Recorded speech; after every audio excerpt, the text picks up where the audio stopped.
Hello? So I'm actually recording this live on Twitch right now because people were asking me this question a lot, and I figured I made as well. I might as well answer it not only on stream live at the moment, but in a YouTube video and make a tiny little mini greatsword guide, which a lot of people have been asking for. So this is going to be a super simple how to read dodges with greatsword guide, but before we get into that, you're going to need to know one simple string, and it's endlight, downlight, into endlight. And the reason why you're going to need to know this is because yes, dodge punishes, you can get something like this if the person doesn't know what they're doing, but really this is jumpable, and you're not really going to land this against someone that's super experienced. The only super long string, or not the only, but like it's pretty rare to land something like this because that is a completely jumpable string as opposed to something like this. Oh, not that. Which is not. But how often are you going to land that versus like going for something like this? Where this is just seemingly super simple, pretty easy, but this is a day one combo. This is escapable. So the reason why you want to do endlight, downlight, endlight is because it's inescapable. It's simple enough to just pick up once, use it once in a game, get it down completely in your arsenal, and it's also inescapable. So that's the first thing to learn, to realize. The second thing is that you can actually extend that combo. So instead of being a 3-piece 1, 2, 3, you can make it a 1, 2, 3, 4. So that's sidelight into dash, endlight, downlight, endlight. Or you can do it with a chase dodge as well, if that floats your boat. And those are the simple punishes we're going for. So remember, endlight, downlight, endlight, or sidelight, endlight, downlight, endlight. That's all we're going for today. You know, maybe one day I'll make a guide on how to do stuff like this, but that's for another day, okay? So, which direction, or what do you do to punish a dodge?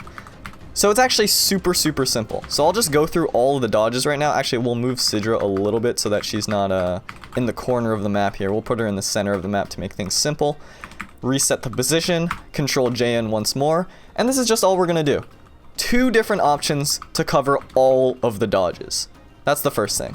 So, what do? Let's say you start with a sidelight starter. And again, this is against people that it gets more complicated. This is very basic. But if they dodge after the starter, which most people do, and even top level players do at times, because dodging after the starter is how the weapon is designed to work, and you want to dodge out of the potential strings. These are punishes you can go for to cover literally every single dodge out of the starter. So, 2 options. Either reverse endlight, as you can see this covers up dodge. Reverse endlight. You can do it after a chase. Wow, now that I'm talking about it, I'm missing it. After a chase dodge, or you can do it with a dash. So reverse endlight will cover up, it'll cover down, it'll cover left, it'll cover down left, and it'll cover up left. It'll also cover spot dodge, but you do need to wait a little bit longer for that one. So that covers all of the left dodges and the up dodge. What do you do about the right dodges? Forward endlight. That covers right. That covers upright. I'm cycling through this menu slower than I'm hitting my strings. It covers downright.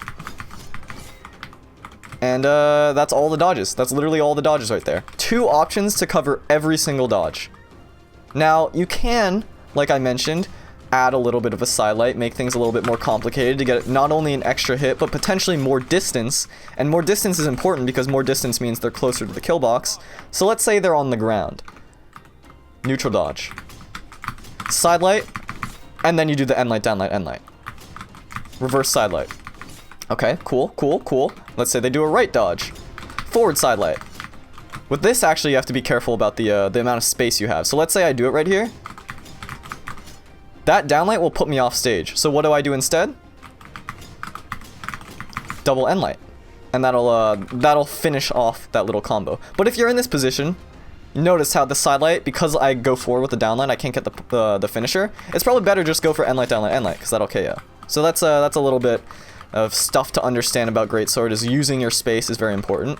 But yeah, you can get an extra hit if you add a sidelight first, and that might be the difference between not only the match, because you get a little bit of extra damage, but also positioning advantage. Let's say it's not even a KO situation, you're just getting some damage there in white. This is going to be an extra hit. So the sidelight works exactly the same as the endlight does, except it cannot hit the upward dodges. So what do you do after a sidelight starter and someone's dodging? Well, you can pick 2 options. You can either go for endlights and, you know, guarantee a 50-50, as long as you do it correctly. Or you can go for a side light. If you assume or if you predict that they're not going to dodge in an upward direction, get one extra hit, a little bit of extra damage, and get the knockout that way. So that's off of a side light starter. 2 options to cover everything, or you can add in a side light option to make it 4 options and get more damage, more bang for your buck. Very, very simple. What do you do out of an end light starter? Literally, exactly the same thing. It is exactly the same thing. Down dodge. You can do an end light, or you can do a side light, I mean. You can also do an end light. Let's say they dodge left. Oh, I'm a bit slow. I'm so slow. It's the same exact cycles, except there's something to keep in mind. Now, this is the one caveat. The up dodges, actually, let me back up a little and explain how this mechanic works. So you notice when I throw out an end light, I flash blue and then flash orange. Blue, orange. What blue is I can do anything. Like, this is called recovery time. So after you throw out a move, you're stuck in recovery time until the blue dot. You notice the moment I'm starting to dash, even though I'm mashing it, is only after the blue dot. What the orange dot is cooldown. So you can do anything after the blue dot except for the same move. In order to do the same move, you need to wait for the orange dot. So if you do an end light and someone dodges up, the amount of time to get the second end light is very precise, so you have to keep that in mind. And with a reverse, it's a bit too slow. So you can do something like a recovery, you can do something like a nair, you can even mix up maybe a GC, something like that. But keep in mind that if you do an end light starter, the amount of options and the amount of dodges you're going to be able to cover is less than a side light. Because with side light, you can just do an end light, no worries, no cooldown to worry about there, and everything is fine. And then with the side light cooldown, because this mechanic works for side light as well, it's every single move in the game has this mechanic. The reason why it's okay is because the side light cooldown is fast enough to where you don't have to worry about it. So you notice how I side lighted twice there, but because there was enough time in between, it's okay. But with end light, it's a bit slower.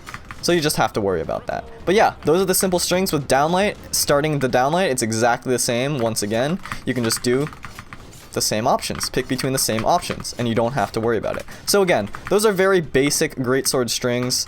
It's 3 hits or 4 hits, but it's still good damage nonetheless. It'll secure you knockouts. The number of games I've won off of these is a lot. Like just these strings, not any advanced strings whatsoever. Again, there is stuff like this to learn and everything like that, but that's for another day, that's for another video. I can't believe I've knocked out this Sidra 158 times, that's crazy. But hopefully that helps you, hopefully that answers your questions about how to read with Greatsword. Hopefully you can see it's very, very simple, don't really need to worry about much, and have a good one. Again, I'm live on Twitch right now, so I gotta thank some subs and some donos, because they're just rolling in non-stop. It's kind of impressive, actually, pretty crazy. You would think that, you'd want to watch on Twitch now because of what I just said, but don't actually do it because then you're going to realize I'm lying. So, see ya. Goodbye.